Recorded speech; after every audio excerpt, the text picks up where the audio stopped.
What's up everybody, welcome back to my laboratory where safety is number one priority, and today we're going to do a very cool experiment called elephant toothpaste. Let's check this out. All we're going to need 35% hydrogen peroxide and potassium iodide. Let's check this out. First we're gonna get hydrogen peroxide 35% and fill it up with the glass just like this.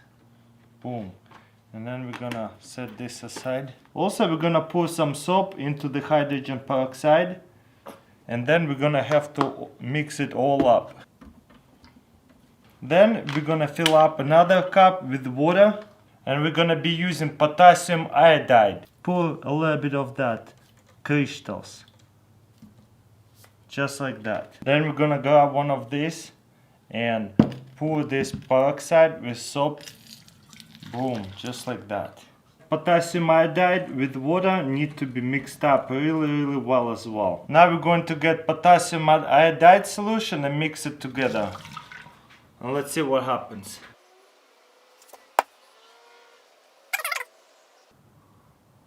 That's a lot of foam. What do you guys think? We gotta try this again in a little smaller beaker. Got potassium iodide solution and hydrogen peroxide solution.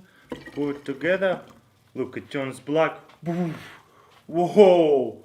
This is insane. Look at this giant volcano foam. Whoa! This is... Holy crap! No way!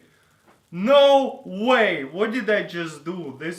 That was way cooler than this one. What do you guys think? I just needed a little bit more potassium iodide. This is insane.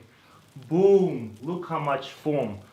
Thumbs up for this experiment for sure. Results to be that well. Now Look we how can easy put it is. our That's wine insane, huh? and chill our wine inside of Just this fold it beautiful over. vase. Let's look at it close up. So if you use